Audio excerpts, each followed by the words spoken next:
Okay, so welcome everybody. We're working with Pathwork Guide Lecture number 189. It was February 12th, 1971 when it was originally channeled, and it's titled Self-Identification Determined Through Stages of Consciousness. We're just talking about that. Yeah, on many, many levels, right? You know, and this lecture is a little bit of, I think, a very profound and kind of like mind-stretching lecture in a lot of ways, you know, to try to examine, you know, what he's talking about in this way through this lens. So he says, greetings and blessings are poured forth unto all of you in great and magnificent spiritual force, which you can partake of and assimilate to whatever degree you truly open yourself to it with your heart and your mind. So, you know, in this blessing, this remind, you know, like in some ways, the love and the light of God is always coming to earth for us. You know, maybe it's even through the actual, you know, energy of the sun. How do I know, you know, but it's like the sun, you know, it's like, it's like the cosmic radiation coming off the sun that is always, you know, pouring into us. And even the sun, it's only like a tiny portion of the sun's light and energy that even lands on the earth, right? You know, and so there's this tremendous outpouring of spiritual force, and it's always available to us. And it's like there's this kind of way that the whole pathwork is around, you know, finding, you know, a way to work with this vessel so that we can receive this, right? You know, and not block it, not deny it, not be unconscious of it. So in this lecture, I will discuss consciousness from a new and different approach. It is perhaps difficult for human beings to understand that consciousness permeates the entire universe and creation. It is not simply dependent on the personality of an entity. It permeates everything that exists. So, you know, like in some ways, you know, we've imagined consciousness evolving out of matter, right? You know, but I like Brian Swim, you know, he's saying, you know, so everything came out of that original flaring forth as far as we know, you know, that big bang or whatever you want to call it, you know, 14 billion years ago, right? And so anything that's here on the planet now, including consciousness, must have been present in some form at that original flaring forth, right? You know, and we're beginning to, you know, wrap our minds around this other way of, you know, recognizing how consciousness might be at the very foundation of everything. And even now, quantum mechanics and stuff, I think they're getting closer and closer to, you know, kind of like having, you know, that confirmed, or at least, you know, really reorienting sort of this foundation that we have. So I think this is part of what the guy is saying, you know, that, you know, we've been taught to think of consciousness as, you know, just a byproduct of a human thing, right? You know, and associated with the brain, you know, they're like, I see a lot of these articles, you know, like trees are conscious and they don't even have a brain, you know, you know, so we're so used to thinking, and then some people think, well, the trees are just, you know, their heads are upside down in the ground and their root system is their brain, right? You know, and that does seem to make some sense, but, you know, it's kind of like letting ourselves realize that everything is conscious. Every particle of matter contains consciousness. But in inanimate matter, consciousness is solidified, just as inanimate objects, energy is petrified. Consciousness and energy are not the same, but they are interdependent aspects of the manifestation of life. Consciousness is experienced as separation, three processes impossible to convey to the human understanding, so that aspects of consciousness actually float around in the universe, so to speak. I don't know if you can kind of envision this, right? You know, but he's saying like every trait familiar to us, you know, like you can think of, you know, my fear or my idealized self-image and perfectionism, or, you know, my lower self, you know, self-will or pride, you know. So he's saying every attitude known in creation, every aspect of personality is really just one of many manifestations of consciousness. And every manifestation that is not yet integrated into the whole, it needs to be unified and synthesized into the whole, right? And so he says it requires a leap of your imagination to comprehend the concept I'm trying to convey here. Can you imagine? Darlene, can I jump in? Yes, absolutely. I have a question. So is this kind of like the theory of the big stretch and then the big squeeze, right? So the Big Bang, everything is dispersing, separating, or sometimes maybe entering into the void. But yeah, I think there is some there's similarity in how the guy describes, this separation, as being kind of like God's desire to expand, but the further expanded out, the kind of thinner the experience of God is, and so we lose the connection, right? As we get into the further reaches of that expansion. And then he talks about how that that connection to God catches up with us over time, right? And there are certain cycles of time. So we could even think now that this new age or this coming, consciousness that seems to be awakening in many of us, is something like that. It's like we're feeling more and more clearly, more and more consciously the presence of something larger, some, place of God and truth and love, right? Yeah.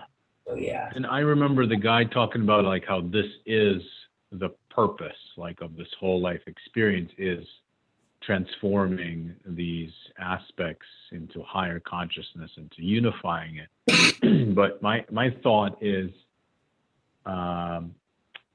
there's a lot of work to do, right? I mean, I don't know, just to my eyes, like, what the kind of stuff that I'm transforming versus, this massive planets and universes colliding and transforming that energy and taking, in our relative human years, billions of years, right?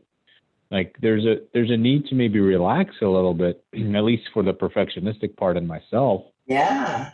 Good. Around needing to have all this pressure and transforming it, and on some level, like living life and enjoying it, and also working on these things, but not, I don't know, like just not killing yourself over it. There you go. I love it. Came No. to me. Yeah, that's great, Jacob. That is. I mean, it's like in perspective, right? Everything in perspective, right?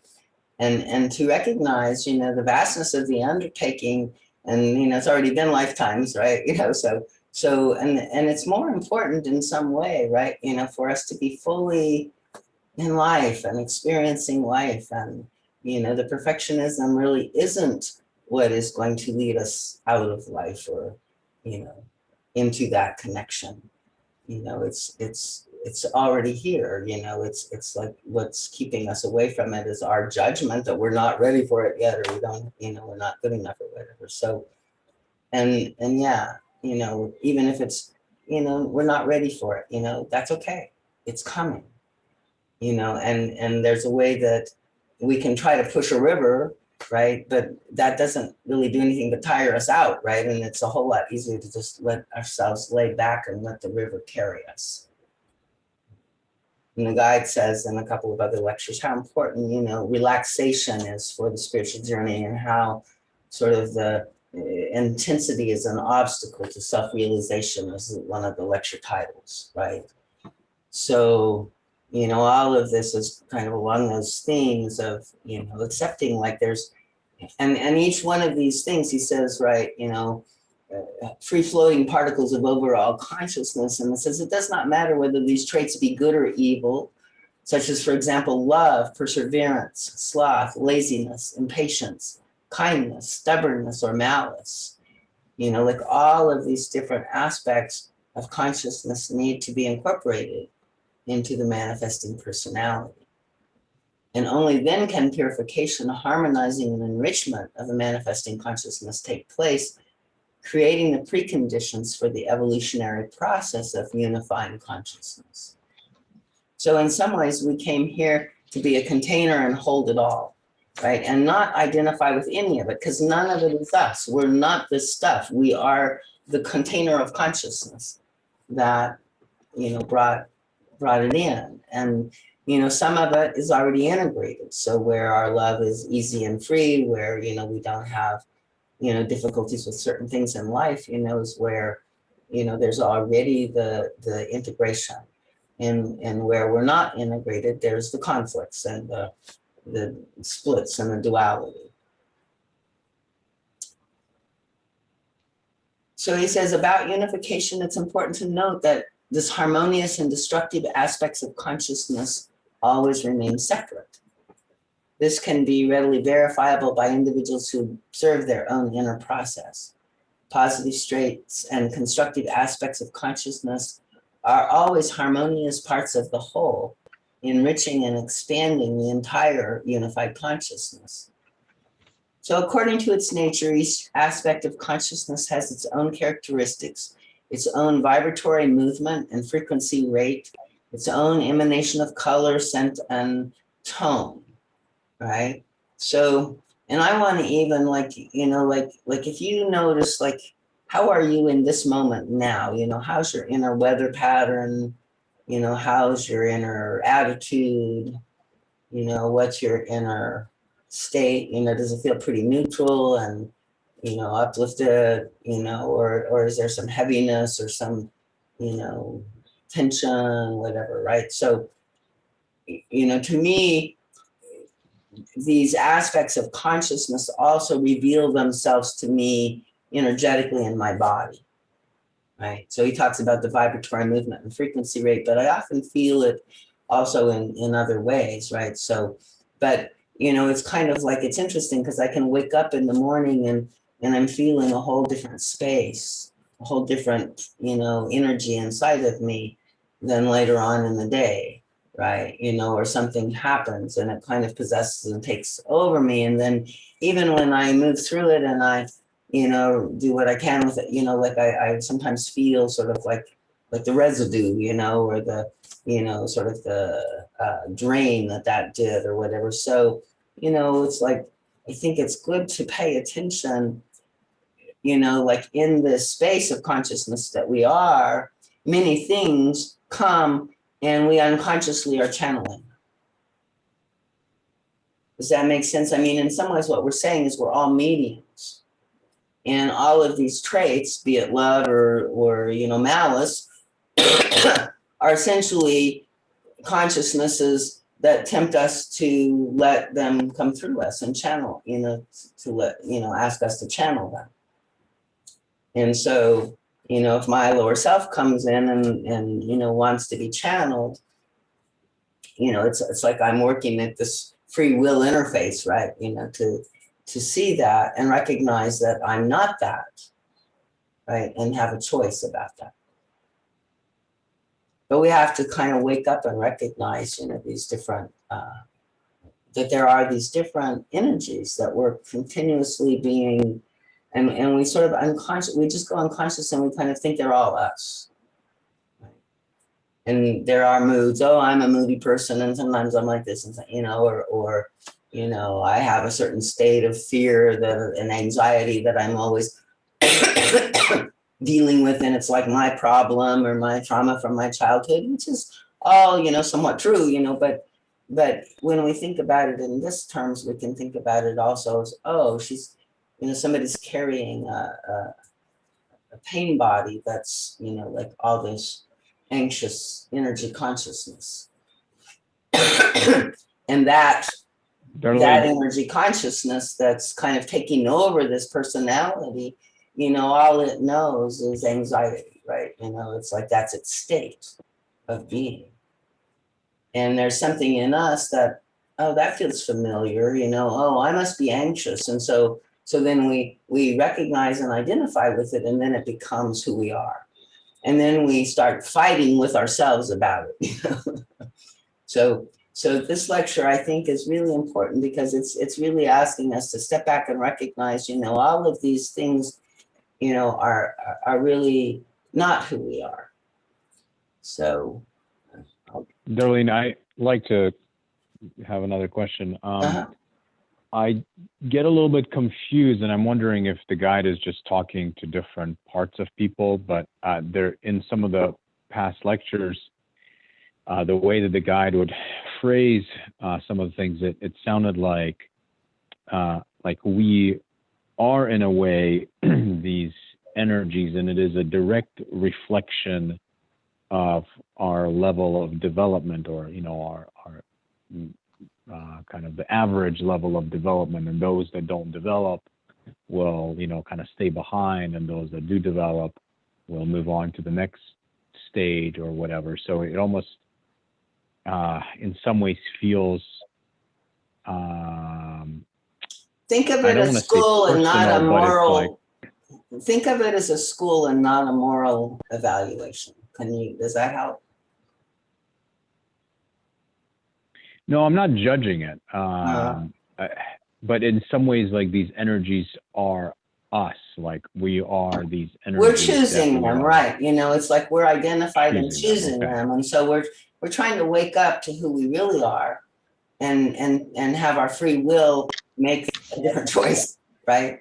So that, and when we know who we really are, it's easier to make that choice, right? And so, but you're right. There's a part of the pathwork, like, that really is big. And I think it's probably even came in the 1950s, and people were pretty unconscious and mostly lived in their masks, right? And so there was a lot of early lectures about, like, having to really face and know our own lower self and take responsibility for it and that kind of thing, right? And I think that it again kind of reflects these different levels of the pathwork, right? We talk about this full spectrum path now, and so certain parts of the work, I think, need to be taken on at that level where, we're blaming our parents, or we're in a victim place, or whatever, like, that we need to, see, where our negative intentionality and our, images and all of that have created our state.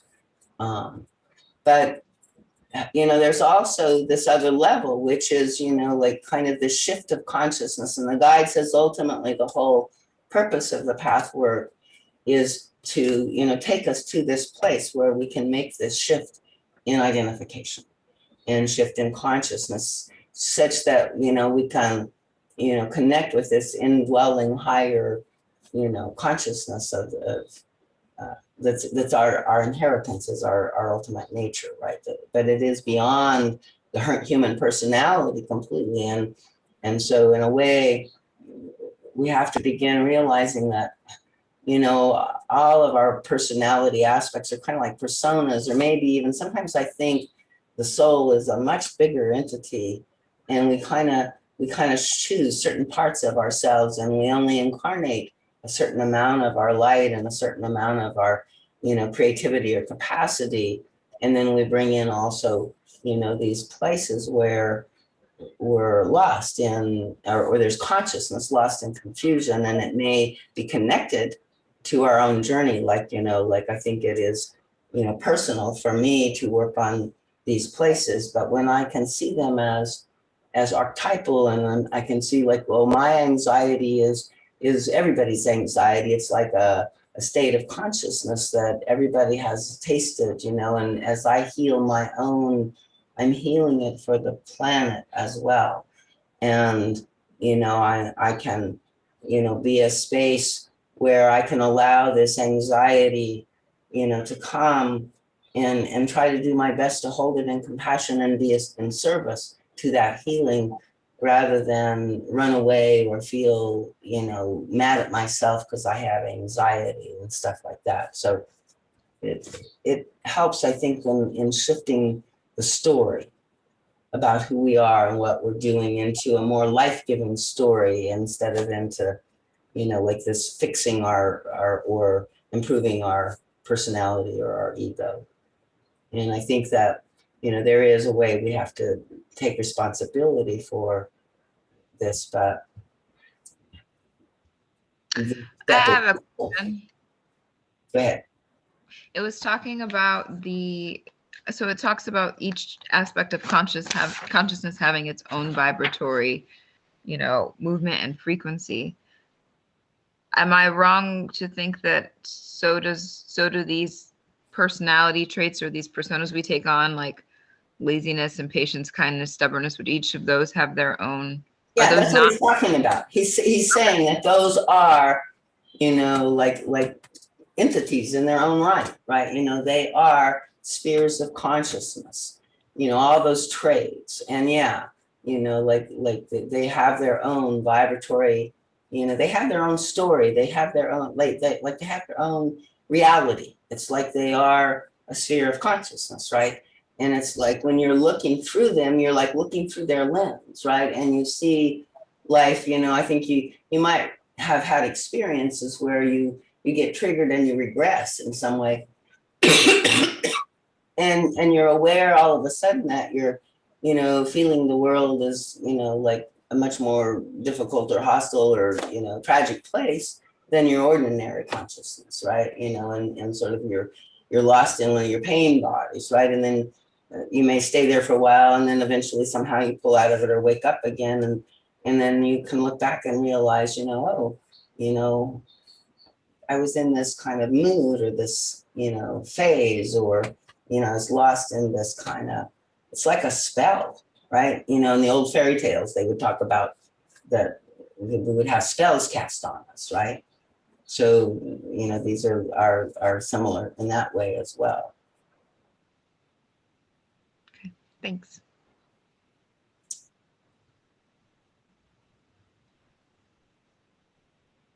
So, let's back up a little and make that. So he says the human being is a conglomeration, right, of various aspects of consciousness. Some are already purified. Some have always been pure and are thus part of the individual, forming an integrated whole. Other aspects of consciousness are negative and destructive and thus separate, like appendages. It is the task of each human being in each incarnation to synthesize, unify, and assimilate these various aspects of consciousness. Naturally, this not only applies to the level of human consciousness, but also to higher states of consciousness, where the struggle is no longer severe or painful. Increased awareness of higher states of consciousness facilitates the synthesizing process immeasurably. So in a way, this is part of, man, I'm having trouble with my cough here.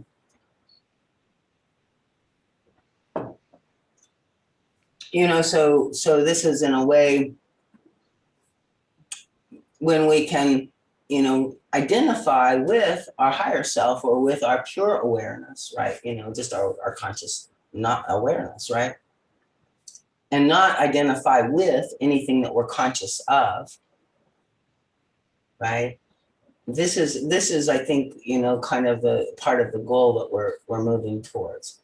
And so we're sort of beginning to pull apart and separate out of this identification. You know, we think I am this way, right? And a lot of people, you know, that's kind of their quest. Who am I really? And we, you know, try to figure it out for a long time, right? But I think there's another movement that then begins to recognize I'm none of that.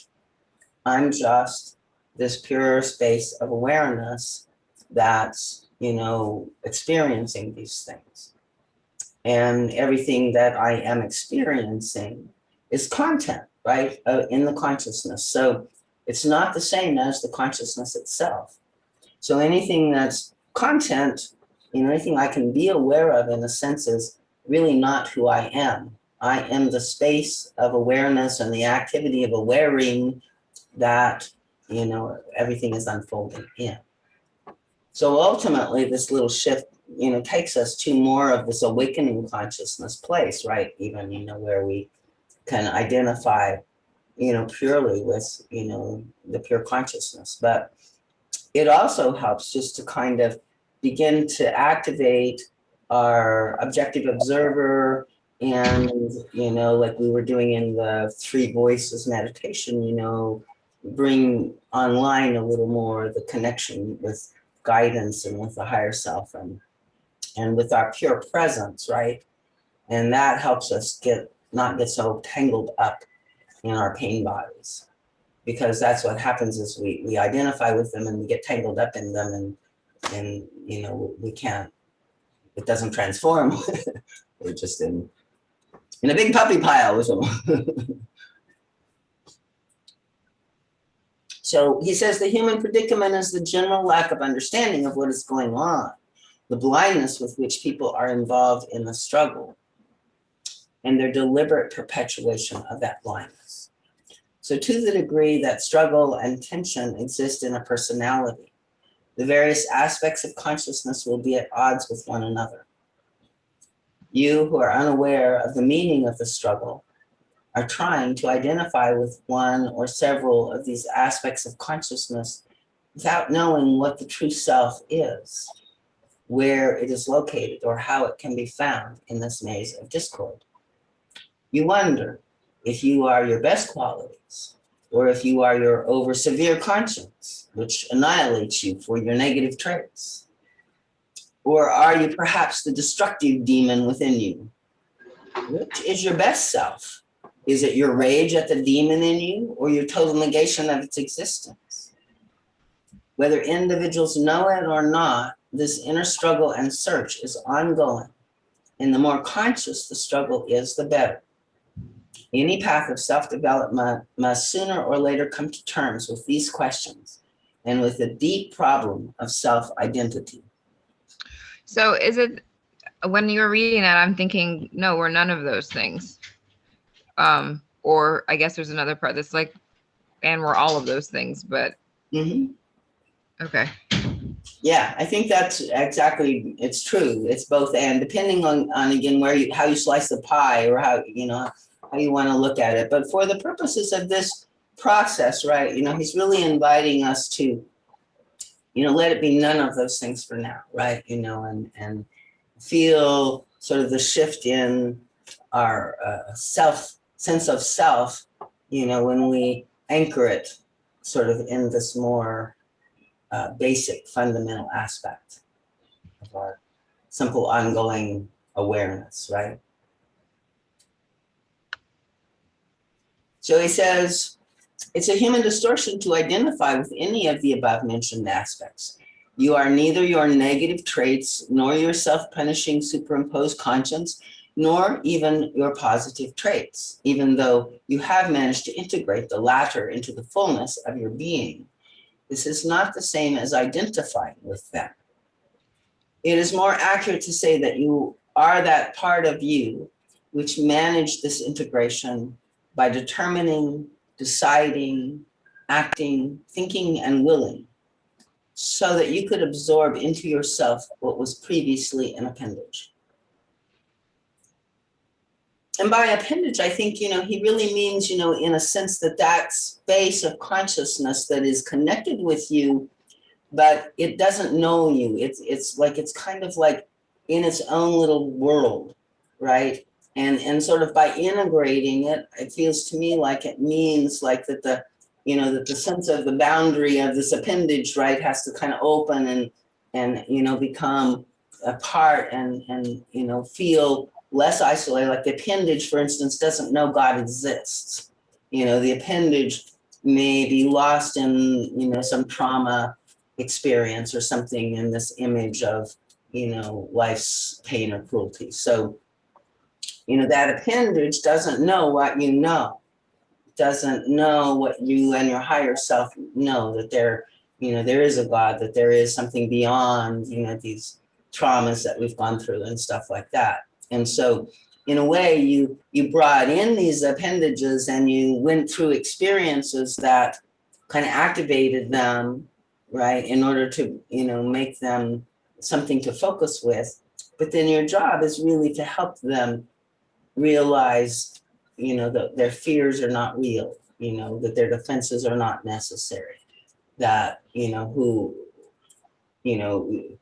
may think that they're a bad trait, but like the guide says many times, it's just a distortion of a positive trait, right? And so we want to find the truth of the light inside the darkness. So he says it's more accurate really to say that you are the part of you which managed this integration by determining, deciding, acting, thinking, and willing, so that you could absorb into yourself what was previously an appendage. each aspect of consciousness possesses a will of its own. And you may have felt this, right? You know, like depending on what state you're in, you know, like, and you know, sometimes you have, you know, one will that says, I think I should, and another will that says, fuck that, I don't want to, you know, and so there's, you know, like this clear recognition that all of these aspects of consciousness are sort of their own individualities in some sense, possessing will and worldview, all their own. And as long as we're blindly involved in some kind of struggle with them and, you know, and submerged in them because we believe that that's who we are and we can't be that way or we have to change it or whatever, you know, then all of these various aspects control us in turn, because the real self that could determine the true identification has not yet found its power. You know, it hasn't recognized itself in some way. So then our blind involvement enslaves you and inactivates the creative energy. And then there's a missing sense of self that often, you know, leads to despair. So he says, if the personality blindly believes it actually is nothing but its own destructive aspects, and there are people that, you know, really do feel this, right? You know, deep down inside, even it's like a dark secret, you know, that nobody can know about except their deep fear is that it's true. And then it becomes embroiled in a special kind of inner battle. And on the one hand, there will be self-annihilation, self-punishment, and violent self-hate as a reaction to perceiving the self as only the negative parts. But on the other hand, how can you truly want to give up these negative traits or even fully face and investigate them when you believe they are the only reality of the self?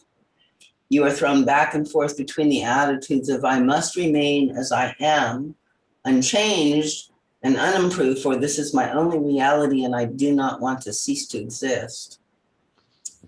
And I am so terrible, so bad, so despicable that I have no right to exist and therefore I must punish myself out of existence. Do people recognize these two pieces? Yes, most definitely.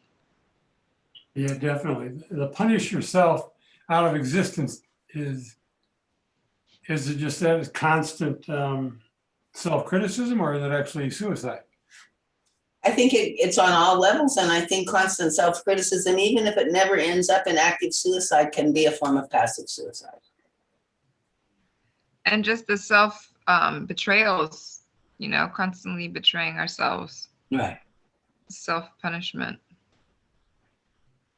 So many forms that Right, can come. right. And we can feel, and like, even like, for instance, you know, like you might recognize that part of you that does want to punish yourself out of existence, you know, but right now, if you can see that not as you, but another one of these energy consciousnesses, right, that has a life of its own in some way, and it, you know, it kind of came in some ways to try to help you, right? You know, like if you listen to, you know, it's trying to protect you or it's trying to help you, right? You know, but it thinks the only way to do it, you know, is to beat the hell out of you or punish you, you know, and so there's this kind of weird thing about it that when we see it as this, you know, energy consciousness that is doing this thing, you know, we can maybe just get curious and wonder, you know, why does it do that? Or what is it trying to accomplish, you know, or, you know, what does it believe in this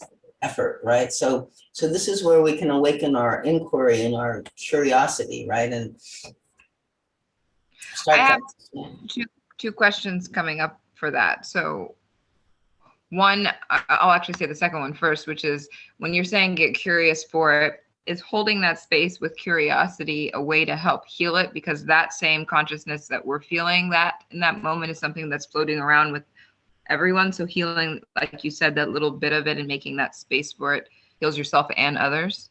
Mm-hmm.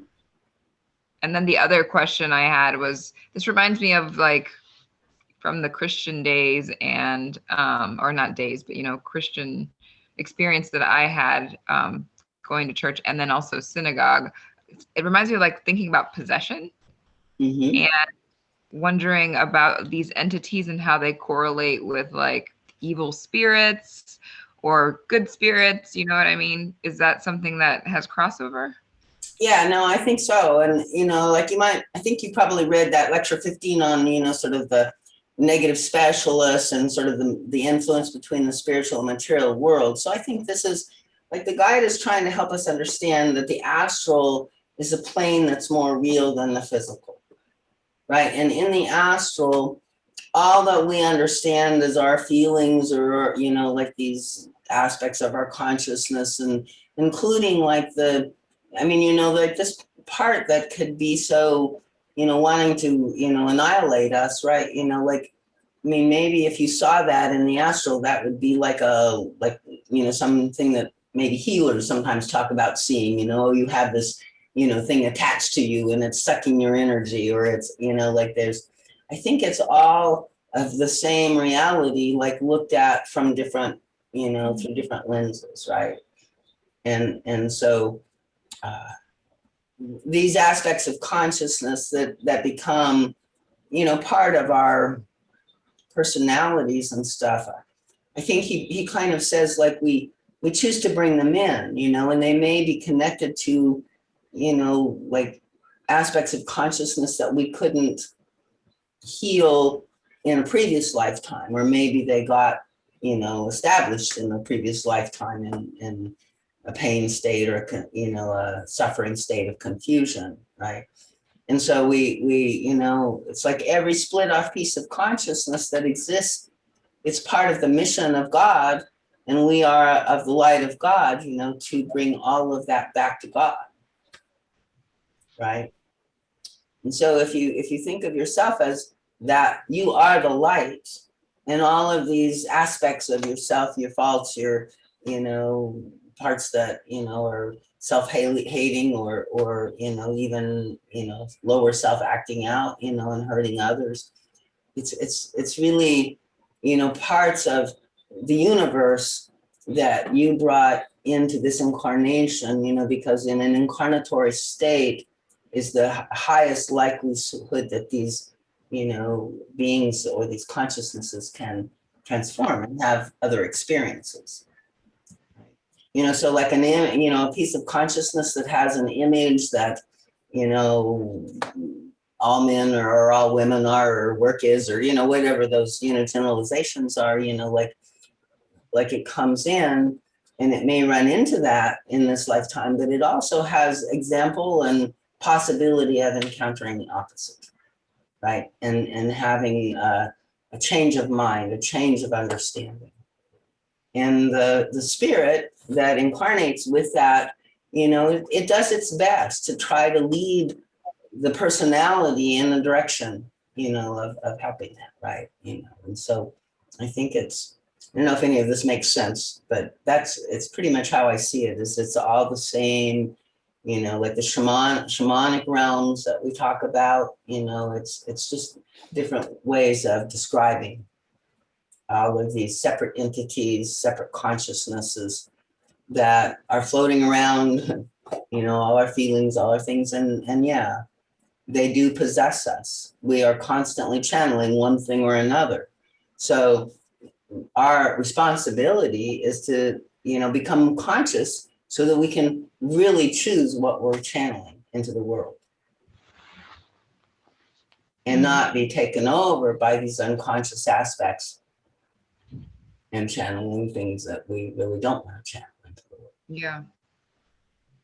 Darlene, can I? Darlene, I always had a problem with that. If we're here to help these parts transform, and we choose to align ourselves with higher parts, are we not in a way neglecting them, kind of not giving them what they need, which would be more of a, I don't know, healing kind of transformative? Right. Yeah. I'm not saying transcend them. I'm saying don't identify with them and then re-educate them. This is the guide's path. I see. And you can't really re-educate them if you're like caught up in the conflict of identifying with them. That's Right. the making. Or space. you neglect them, right? Sorry, go ahead. Right. Yeah. Richard, were you saying something? Yeah, I was trying. Darlene, can I extrapolate a little bit? And can we draw the same inference like in the very beginning of our evening here, where we were talking about the general consciousness of the US, for example? I mean, it's like we have in our individual selves, the negative, whatever traits are, can we extrapolate that into the collective consciousness as well on the planet? I mean, is that virtually the same thing, only on a collective level? Yeah. Yeah, no, I think it's true, you know, and I mean, you can see it in the mob violence, right? I mean, you know, they were channeling something, right? You know, like something took over, right? There was, and that happens in the collective, you know, it's like, and I think a part of what we're doing is working through, you know, some really deep splits in the, you know, masculine, feminine, and, you know, kind of like, you know, so all of these things, right? You know, they're coming forth and, you know, we're seeing what we're channeling, and we need to channel them out into the world and see, right? And then that's how we choose. It's kind of like life is, you know, express yourself, look what that is, and then see if that's really what you want. And so, you know, on the collective level, it's kind of also humanity as a whole is choosing, like, this is a big theater or something, everything is on stage, right? These big governmental and worldwide events that happen, right? You know, and these people that are influencers, I think, you know, they're bigger than, you know, they're really fully living these archetypal characters, right? You know, in this collective consciousness. So we're acting it all out. It's all there on the blackboard for us to see. Yeah, right. I mean, theoretically, I not even theoretically, but I guess, I mean, I'm looking at myself and saying, well, what can I do about this on the larger scale? You know, that's, of course, that's up for probably all of us at some level, but it's really, I mean, the only thing I can come up with is I have to take care of myself first so I can step out, what form, consciously and with health to some degree. Otherwise, whatever I step out is going to be the same reaction. Yeah, you can't, you know, I think, and that's the answer really, you know, I don't think that anybody can tell you, you know, I don't think there's one answer. I think this is where, like the guide says, you know, like the conscious ego can look at what's in its way and, you know, kind of seek to remove that or, you know, re-educate that or whatever. But what we do instead, right, has to come from the Holy Spirit within us, right? And so the answer for you is going to be different than the answer for Frank. It's going to be different than the answer for me, than Dominic, than Jacob, right? You know, so we're like, and if we follow and stay true to that inner calling within us, right, that's all we can do, right? And, you know, and it may be somewhat immature, or we may learn later, you know, that was, you know, like a different, you know, but we have to stay true to it. We have to follow that and you know, learn as we go. And I don't have the answers. Yeah, you know, it's like it's a big mystery right now for sure. And so, I mean, part of it, I think, for all of us is to be a space to witness, to bear witness, and to pray, and to call the light, right? And to try to seek truth in a reality where I have no idea where if even such a thing exists, you know, it's like, and then if you look at human consciousness, you know, well, what would truth be anyway? You know, it's like, it's all a million projections of everybody else's kind, you know, so, you know, at some level, maybe what we think of as political reality, or I have no idea, the world seems to be taking us into this very deep place of, you know, sort of virtual reality on so many levels that we have no idea if there's even a real reality at all. And maybe that's a part of the point. I don't know. Well, I guess, as you said, the astral plane being more real than here, the belief of that and understanding of that concept is made more poignant by seeing the virtual world that is so real, you know, and alternate truths and all these things. It starts to become less of a hard concept, you know. And I think it is an outpicturing of all of the diversity of who we are. And I think a part of what we're being asked to do is somehow figure out how to embrace and work with that.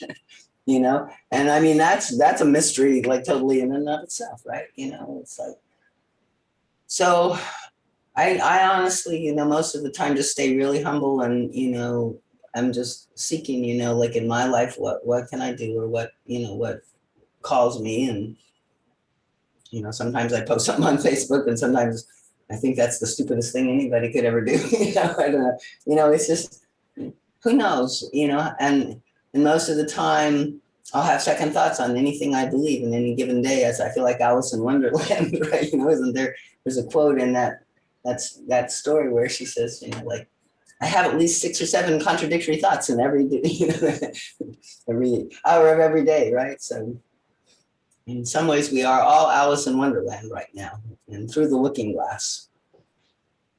So in this way, you know, to me, this is how I also navigate, is there's so much out there, it's overwhelming, you know, so what's up in my life, what affects me, you know. So if you feel like, you know, Frank touched deeply, strongly, you know, like, go with that, feel that, go be with that and see where it leads you, right? You know, it's like whatever, you know, touches you, you know, I think is, you know, like a way that the universe calls us in various, you know, forms. So, You know, I've been having a thought as this discussion's going on. I seem to recall the guide saying on more than one occasion that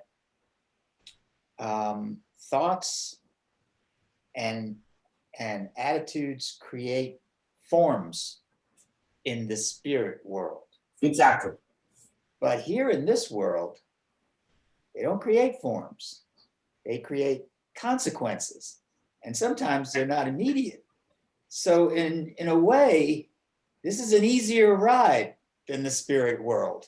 Because if every time you A little bit of a lag time, yeah. Although that's getting less and less, I think, you know, I think. if every time you had a thought that wasn't pure or true, it created some kind of form right in front of you that you couldn't pass through, you would be in a hell of a place. You'd never get anywhere in this world.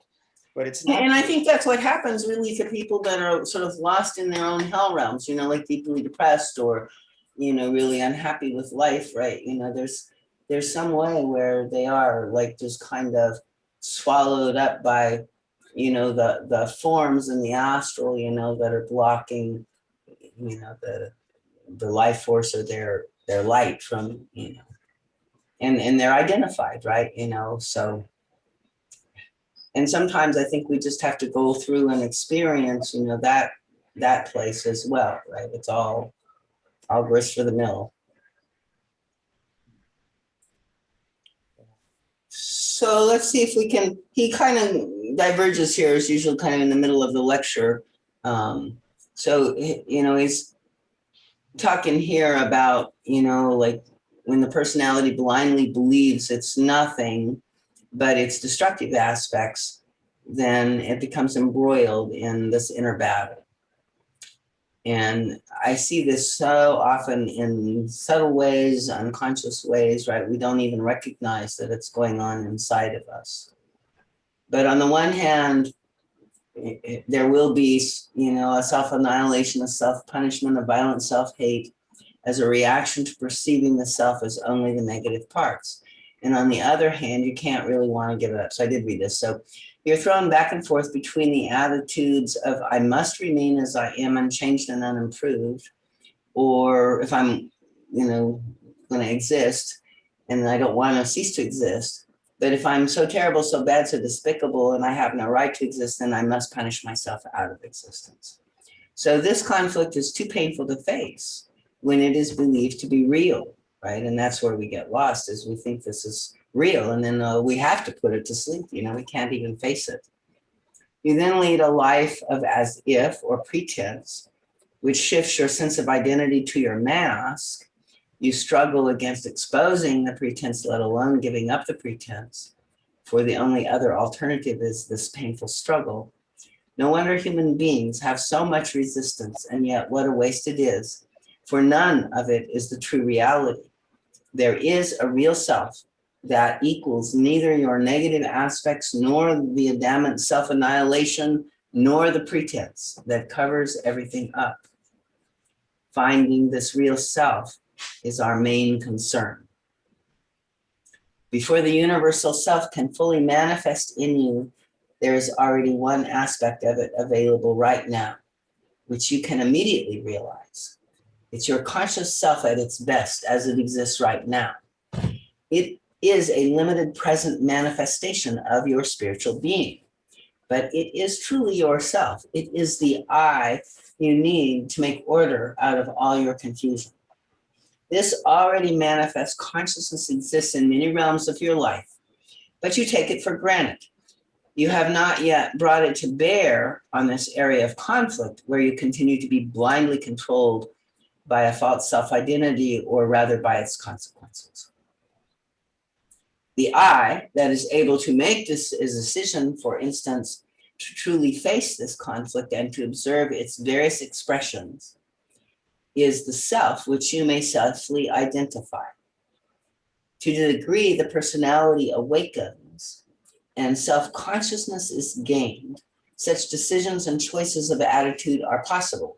So here he's saying, like, we have to awaken and get present enough to where we can see this and make choices, right? You know, and oftentimes we're in the semi-conscious state where we're just acting out, you know, and being, you know, channeling these forces in an unconscious way.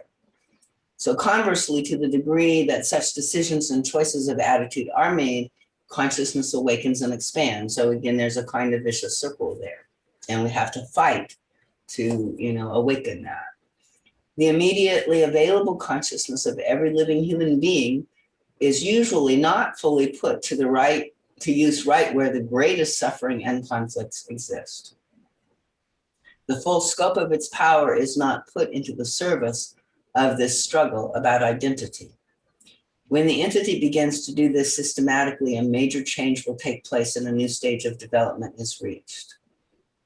To the extent your conscious self can use its already existing knowledge of truth, its already existing power to execute goodwill, its already existing capacity to be positive, committed, truthful, courageous, and persevering in the struggle to find your identity, plus its already existing ability to choose how to deal with the problem, to exactly that degree, your consciousness expands and becomes more infiltrated by spiritual consciousness. So when he talks about this immediately available spiritual consciousness, I think a lot of times we identify and get confused with the idealized self-image, right? You know, there's some kind of unconscious place where inside of us, we've identified that as the voice of our authority.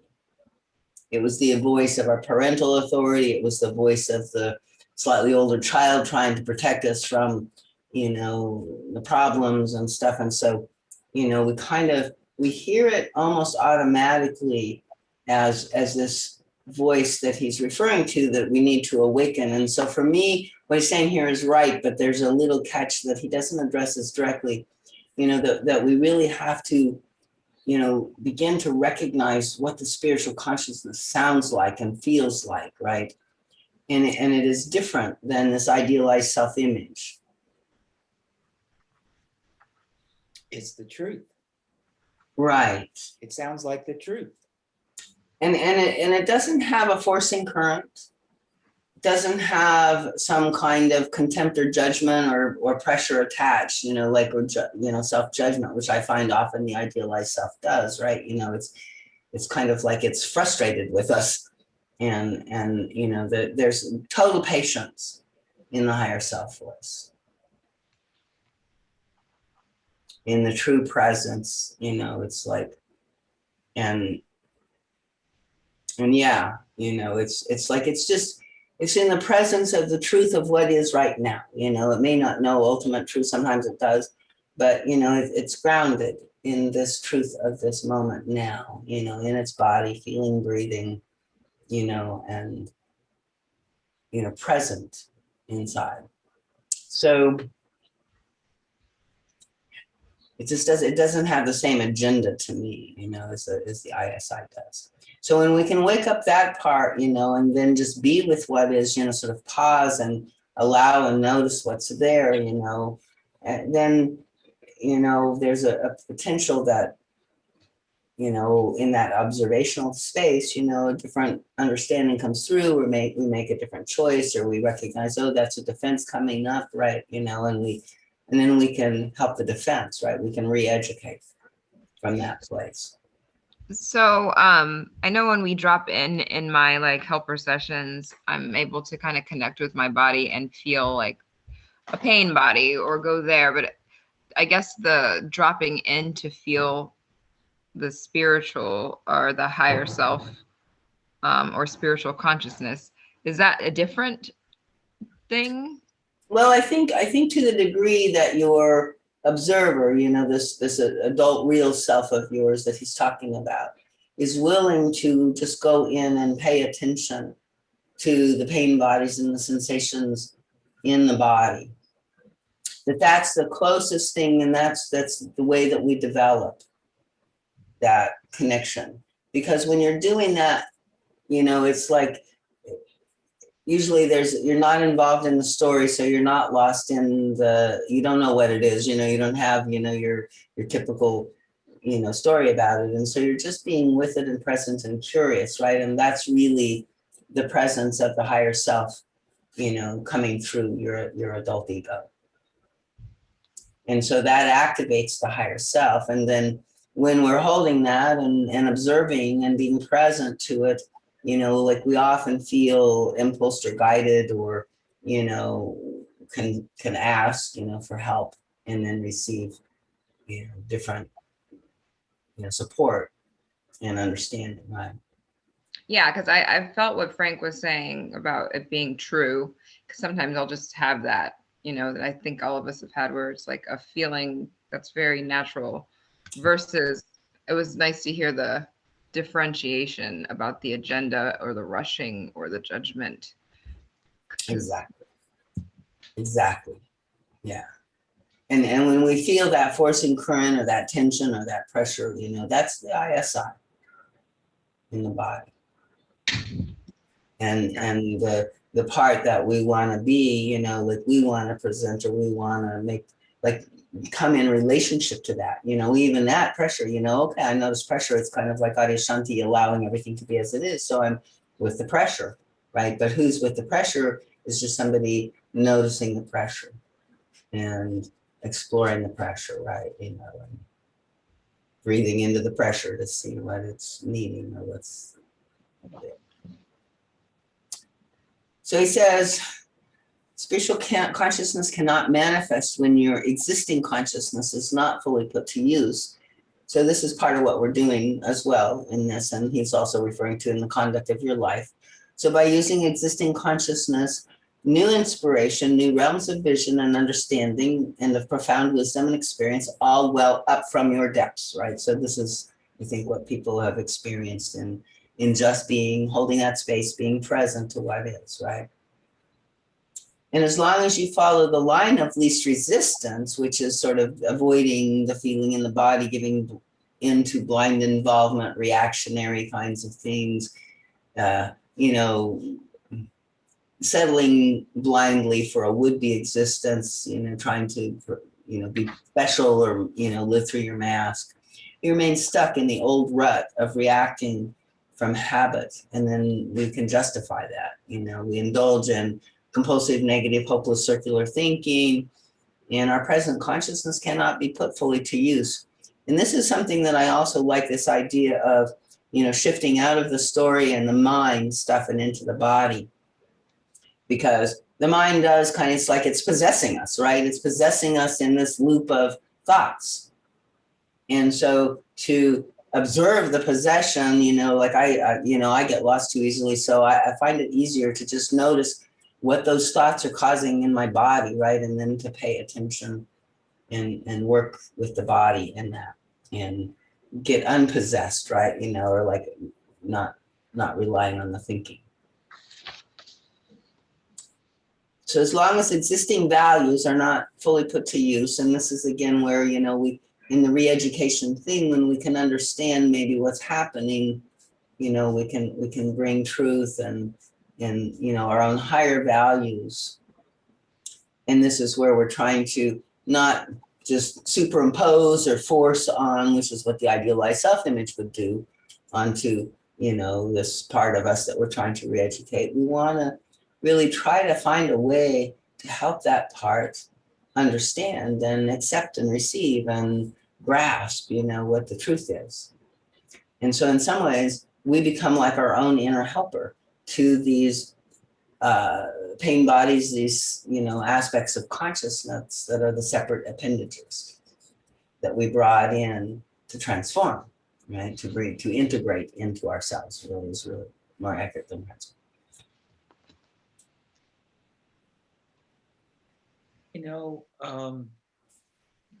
I think it's important to also kind of understand that this whole process can be applied to like any particular thing that's up. So Exactly. it's not like you want to master the universe and become fully awakened all in one, try. You kind of just want to get it right on just one thing that's up for you at the moment. Right, or whatever is here now, just go, Yeah. work with that, right? We can't take on the whole thing. We get, it's too much, right? And that's the idealized image too, that thinks, well, maybe if I, change my diet or exercise more or, do this or that, I can somehow, be okay, and do better. And that's, it really is being exactly what you're saying, just with one thing at a time, with what's alive in you right now is always, I think, a good guide. And so he says, when you identify with one or even a cluster of aspects and believe that these aspects are you, you become submerged in them. This is kind of what the child did. We brought these aspects in, and then as children, we came into love, but then we got, all confused in these defenses. And then we thought, well, we must be these defenses, right? And so we got confused at who we were and began identifying with our love mask or our power mask or our serenity mask or whatever. And so he says the genuine will for good is, needless to say, an expression of the higher self. But there is also another will for good, which can easily be confused with the former, though it is by no means the same. And so this is going to the mask. It is the will to be good for the sake of appearance, for the sake of denying the lower aspect, because the conscious, determining, choosing self does not take up the challenge to confront the negative aspect. The demoniacal destructive aspects are obviously an expression of the lower self, but the giant guilt that threatens to punish these destructive aspects with total annihilation is not an expression of the higher self. It is, in fact, more destructive than the destructiveness itself.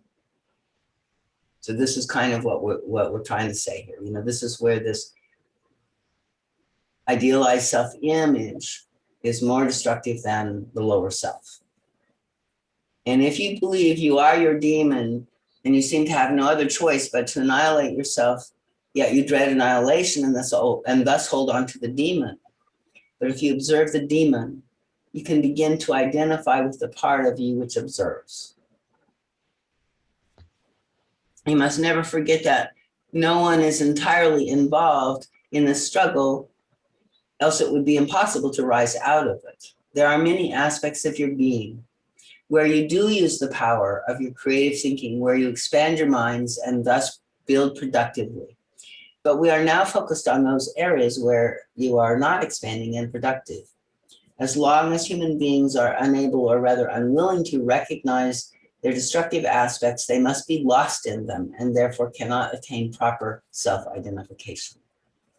Although your desire to hide the destructive aspects is more destructive than whatever it is you hide, it indicates that you wish to be free from destructiveness.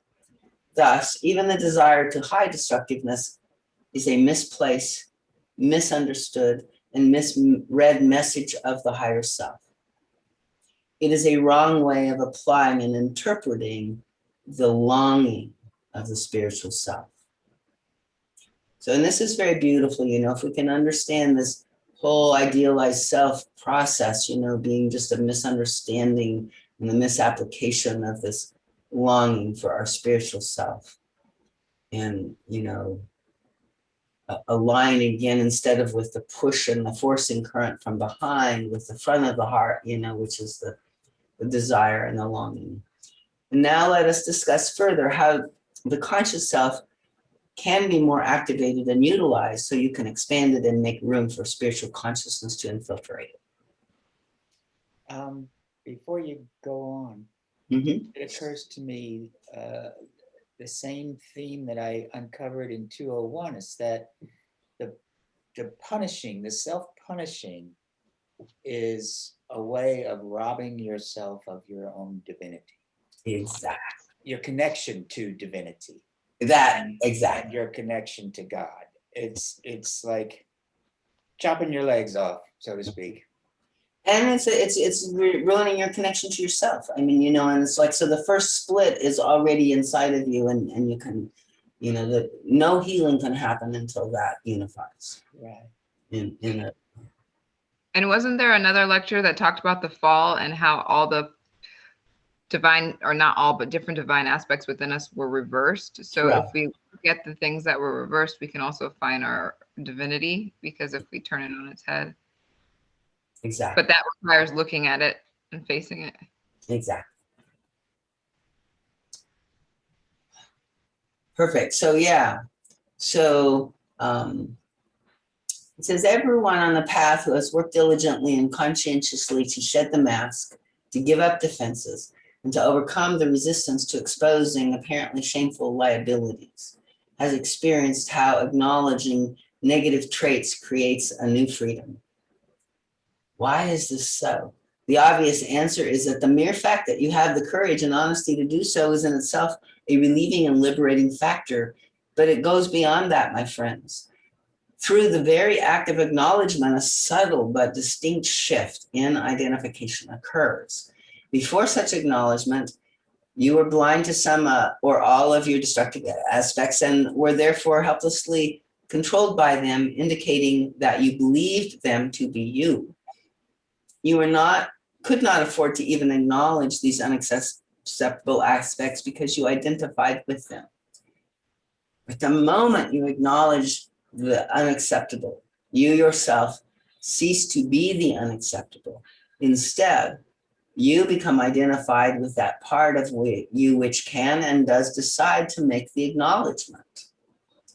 Then some other part takes over, which can do something about them, even if to begin with it merely observes and gropes for some deeper understanding of the underlying dynamics. You are in a totally different situation when you identify yourself with the ugly traits than when you identify them. The moment you identify them, you cease being identified with them. This is why it is so liberating to acknowledge the worst in your personality after having battled the ever-present resistance to do so. It will become even easier once you can make this clear distinction. I'm seeing that we're running out of time and we're about halfway through the lecture. We'll see if we can get all the way through. So he says, the moment you identify, observe, and clearly articulate your destructive aspect, you have found your real self with which you can safely identify. This real self can do many things. It has options, possibilities, and choices. The first being what you are doing now, identifying, observing, and articulating. Now you no longer need to persecute yourself so mercilessly with your self-hate. There seems to be no way to avoid hating yourself as long as you have neglected this all-important process of identifying yourself with the real self, which also has the power to recognize and adopt new attitudes without devastating self-judgment. There's all the difference in the world between believing that what you judge is the only truth of your being and realizing that the part of you which can acknowledge the presence of destructiveness has other options and is closer to your ultimate reality. How different your attitude to yourself must be when you realize that it is the task of every human being to carry negative aspects with them for the purpose of integrating and synthesizing them. So it's part of your spiritual mission, he's saying here.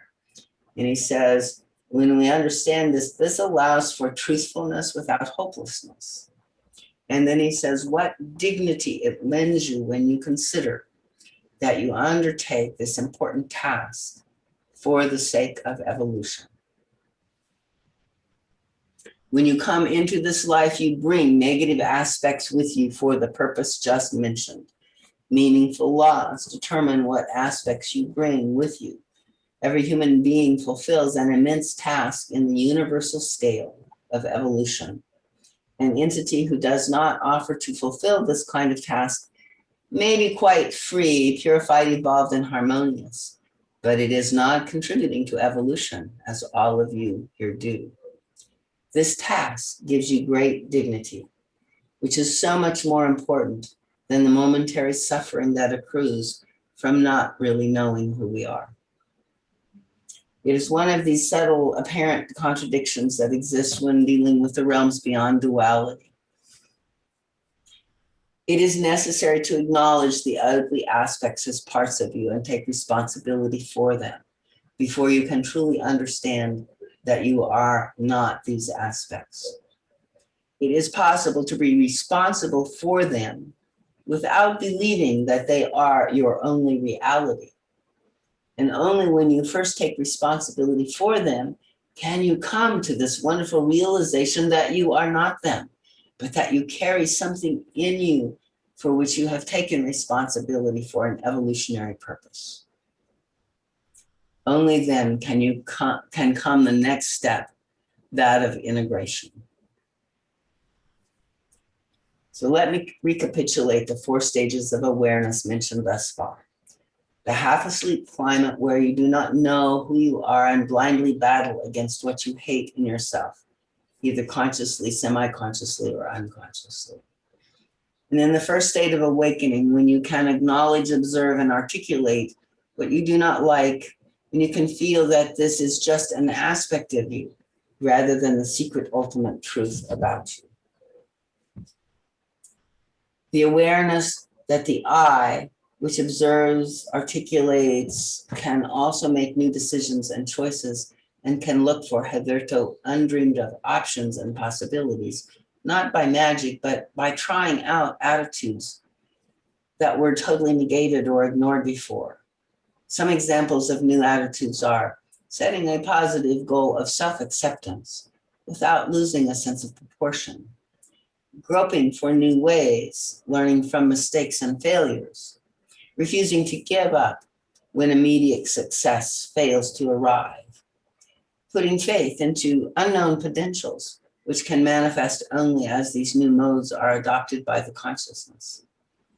The attitude of adopting the new modes of perception, which your consciousness is capable of right now, leads directly to the 4th stage, the eventual comprehension of those previously negated and hated aspects, which means their dissolution and integration. So their eventual comprehension, right, leads to their dissolution and integration. Simultaneously, the ever-expanding consciousness merges with more of the spiritual reality, which can now unfold to ever greater degrees. And this is what is meant by purification. To the extent you lead your life in such a way, the overall consciousness permeating the universe becomes less split off into separate particles and more unified. So in some ways, the greatest thing that we can do to help the world right now is to unify all of the splits inside of us. When you assimilate what I have said here, you will understand several all-important factors. First of all, you will see the tremendous overall importance of recognizing the distorted demonic traits. You will take full responsibility for them, which will seemingly paradoxically liberate you from being identified with them. you will know fully who you are and recognize that the negative aspects are just appendages which you can incorporate into yourself as you dissolve them. Their basic energy and undistorted nature, can become part of the consciousness that you manifest. So as we integrate them, right, we harvest their true light. It's kind of like what you were saying, Dominique, we reconvert them back into their positive nature, and then they become a part of us, right? So, it's part of, in that shamanic understanding, you meet your enemy and turn it into your ally, right? And convert it into, some aspect of your helper. So that's, no matter how undeniable the reality may be, you can deal with it, accept it, explore it, and no longer be frightened by it. This capacity to observe, articulate, evaluate, and choose the best possible attitudes for dealing with what is observed. That is the true power of your real self as it already exists right now. Freedom, discovery, and knowledge of self are the first steps towards realizing the greater universal divine consciousness in you. As long as this is not done, your innermost spiritual consciousness remains a principle, a theory, and a potential to be realized only in the future. As these 4 stages are recognized and worked through in the way I outlined in this lecture, your conscious mind can expand sufficiently to let in the as yet unmanifest wisdom, truth, love, energy, strength of feeling, capacity to transcend painful opposites that will enrich and reorient your life toward creating more joy and pleasure. Can I ask a quick question? Mm-hmm. So for all these 4, it seems to me that you can be at different stages in different areas of consciousness. Is that right? Yeah. I mean, he's saying, some things we've already integrated and they don't give us problems. So it's like where we have these difficulties. And depending on which issue it could be, you might be at any one of those levels, working with it, right? I mean, there's still some aspects of, my negativity that I still kind of go into a half asleep climate where I'm acting it out, right? And justifying it, and then eventually, well, there I was again, right? So, we're at different levels with different aspects of the pain bodies that we're working with. Is that what you were asking? Yeah. Let's see, where did I go? Let's see.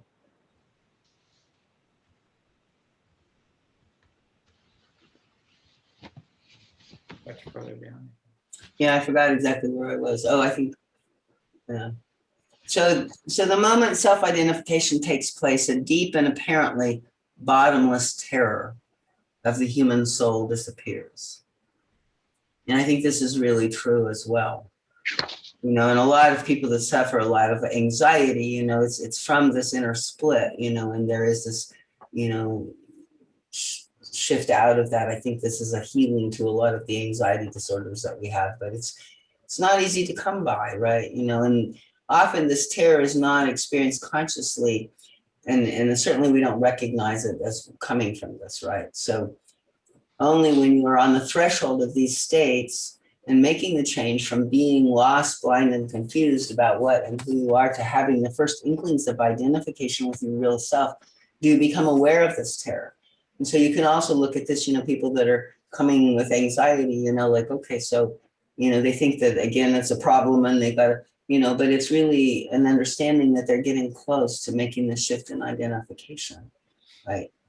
So, and I think if we can hold some of the suffering that we have to go through, and it's no fun to be in an anxious state, no question, or a depressed state or any of these things, but if we can recognize, oh, this is, part of this process, and, not again, identify with it and think it's the ultimate and final reality and we're, all lost and messed up, but that this is a transitional period.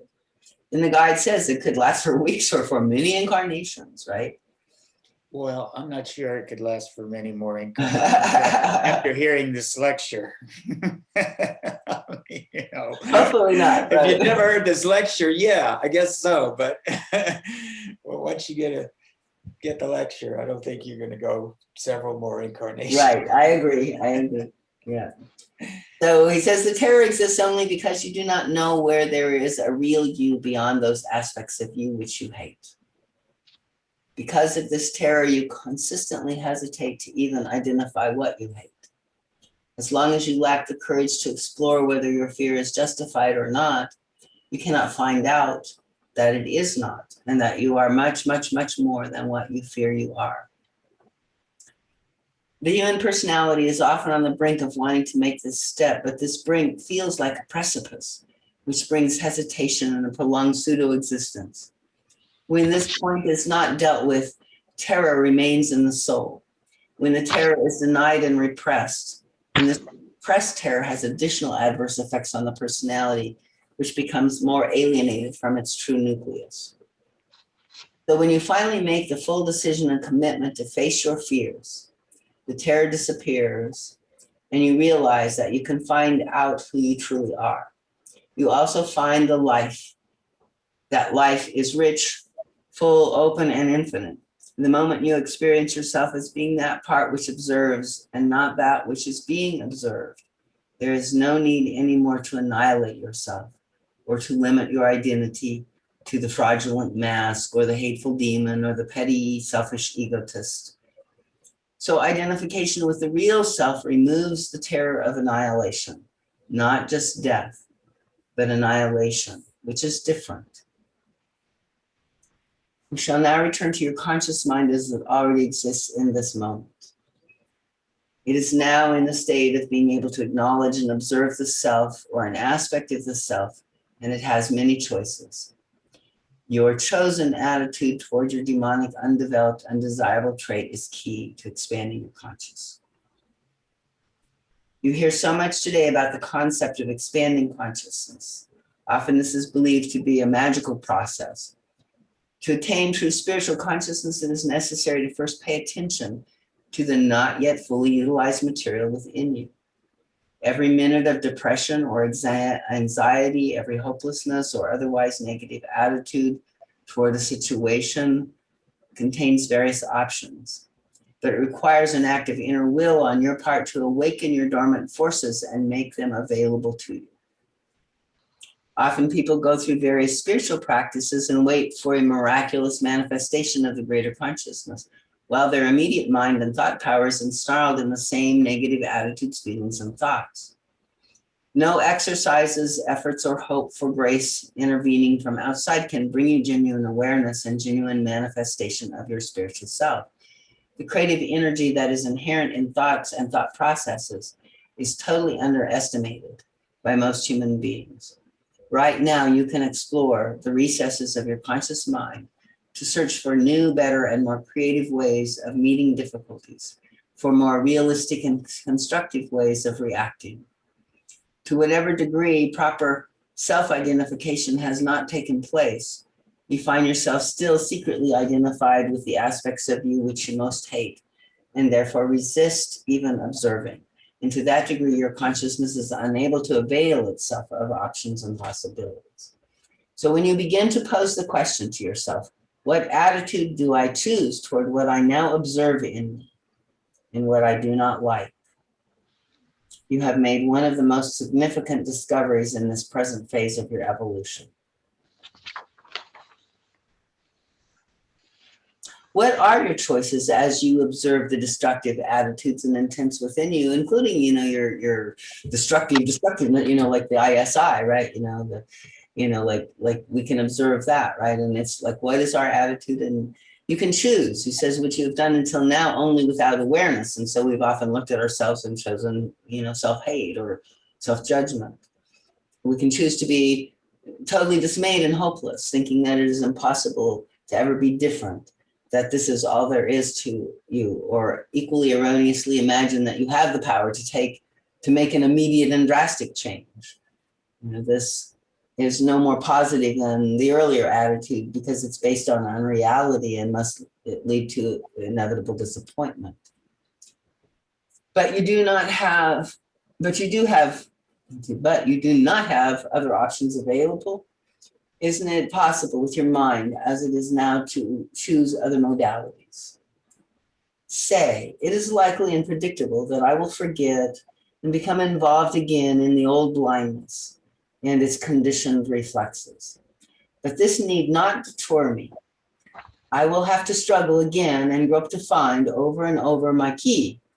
I can do this, and I will do this, and thereby gradually build new strength, resources, and energies. I will not be deterred by the fact that building a beautiful edifice requires patience. I will not be childish enough to expect that this would be done at once. I want it and will use all my powers to do it, but I will be patient and realistic. I would like the spiritual powers in me to guide me, but if I cannot perceive the guidance yet, because at the beginning of this undertaking, my energies are too dense, my consciousness too dulled, I will trust and wait and persevere.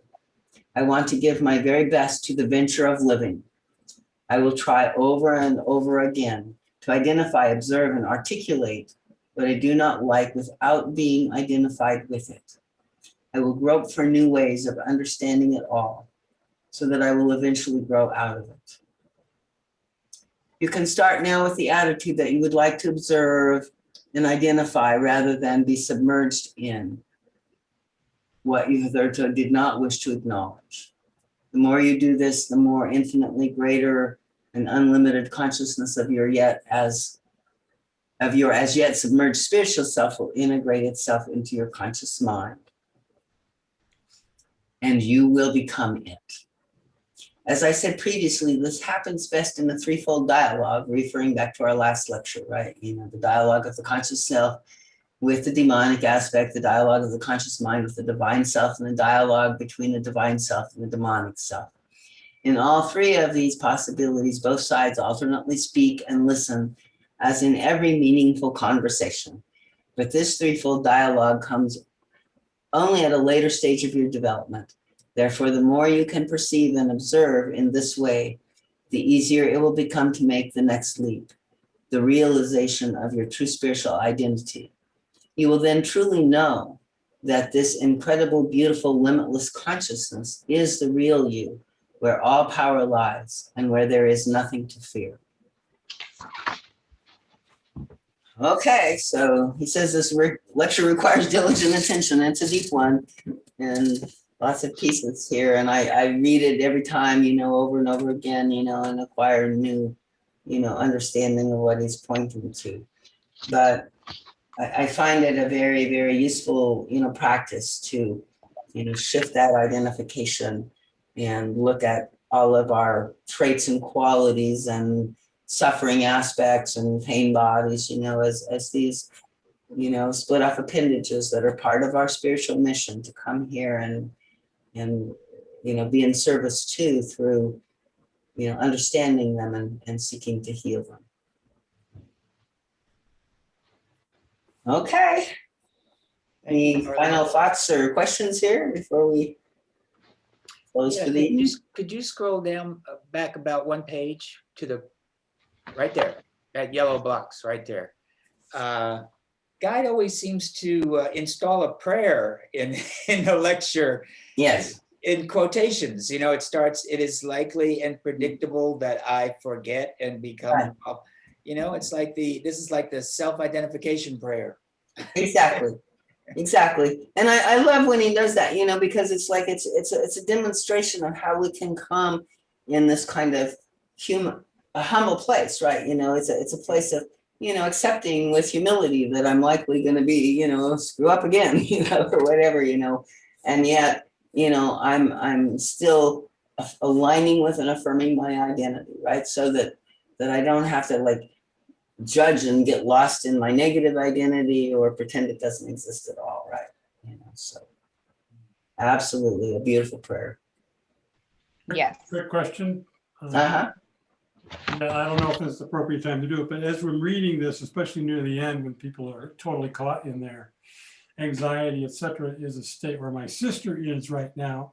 She's taking drugs for her anxiety. She's losing her appetite. She's crashing, and I'm trying to figure out how to support her, even though I feel like I can see where she's at, but she's closed off from taking outside advice. Is there a prayer for that? or something like that? I mean, I think, yeah, to pray for, to me, it's one of the hardest things. And then what the guy is saying here, right, is what I've experienced myself. Like it's our own self annihilating energies that cause the anxiety. And we live in a world where we've been trained to do that to ourselves. So we don't even recognize what we're doing, right? Like the normal egoic processes of our culture is to, look at ourselves and criticize and look in the mirror and judge and worry and, constantly be at war with, who we think we are. Or And take a drug to try to avoid it. right.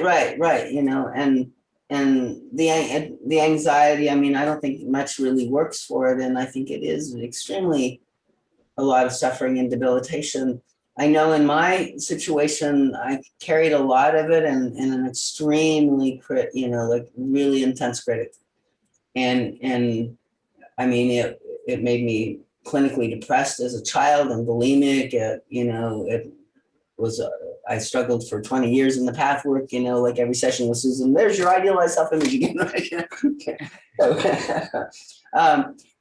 It's like, it's a disease. And the more that I read the guide, it's like, I believe he's saying that it's that energy in us that is the Luciferic consciousness, right? That's the control, right? It's our attempt to try to control ourselves. And it's not God, because God gives us free will and accepts us as we are. So it's the very opposite of God. And until we can somehow awaken to what we do to ourselves, I don't know, because God can't take it from us, right? It's something that we are doing to ourselves. But to support another, I mean, I hear everything, but it's like, damn, I don't know what to do. And there's nothing. I mean, like I work with people with this, and it helps, but it's slow going, and it's like until they can wake up, like the guide is saying, it's the beginning of the awakening of a certain, shift out of this old identification. Otherwise you would be numb to it, right? So the fact that you're actually in development and growing, now you're no longer numb, now you're feeling the effects of it, but it's totally in the unconscious. And Maybe. Go ahead. No, I was just thinking maybe making space in your own meditation for that anxiety you feel seeing her go through that can be healing. I don't know. That's what's coming to my head, because I know it's painful to watch your sibling or parent or anybody we love go through that. And for me, it kind of activates like sorry, this is not a nice term, but Captain Save-A-Ho, where I just want to like save everybody, but then it's my ego wanting to like do that. And that's what came to my head, is like trying to make space within yourself for that feeling. Right. Exactly. I mean, like we have to hold our own grief and our own suffering that brings up inside of us, and hold a space of love for them. All we can do is hold them in love. And I really do believe that prayer makes a difference, right? In most of my studies, it's sort of on the metaphysical level, that one of the hymns says, I'm here to pray for you and you are here to pray for me. And the guide is saying that sometimes this, this suffering that he's describing can take lifetimes, right? So, and it's something that all we can do is, call like whatever spiritual, help can be had. And, you can try to share with her your truth, I mean, I'm not saying don't, you can say, whatever you're afraid of, it's like, do you judge yourself? Kind of bring her consciousness to, where she might be, sort of self-annihilating in some way.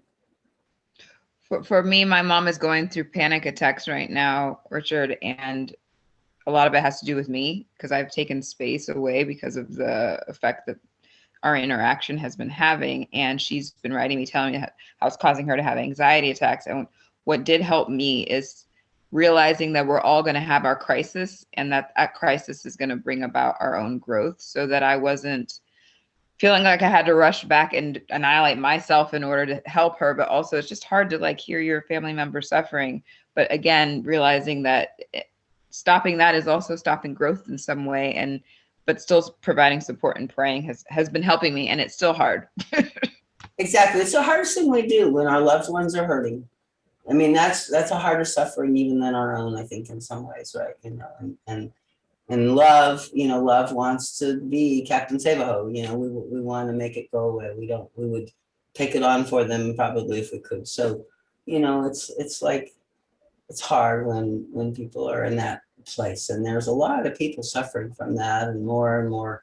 But I do hope and pray that it is, you know, getting close for them to, you know, free themselves, you know, from all of this, you know, devastating internal conflict that we put on ourselves. So I'll add you guys to my prayers. yeah, all of us we could probably include a prayer circle in our time together here. Thank you. That's good input, and I just need to get out of the way, but keep my energy present. So yeah, and pray. Compassion and prayer and calm and faith. You know, for me, the compassionate place of saying, I see you suffering, but I know God wouldn't, you know, give you more than what you can bear. And I know that, like, you know, you're saying, Dominique, this is part of your growth. This is part of your learning. This is, you know, this is not suffering for no reason. Yeah. That I see in your higher self, you will find your way through. You know, you have what it takes, right? You know, I affirm your capacity to, you know, integrate this and find your way forward. What's your sister's name? Jane, Dick and Jane. Dick and Jane. Okay, everybody. Guess we've gone over. Thanks a lot. We'll do it again in 2. Thank you, Thanks, Dorothy. Charlie. It's good night. Thank you so much. This is awesome. Thanks, guys. y'all. Have a great night. Yeah. Bye. Okay.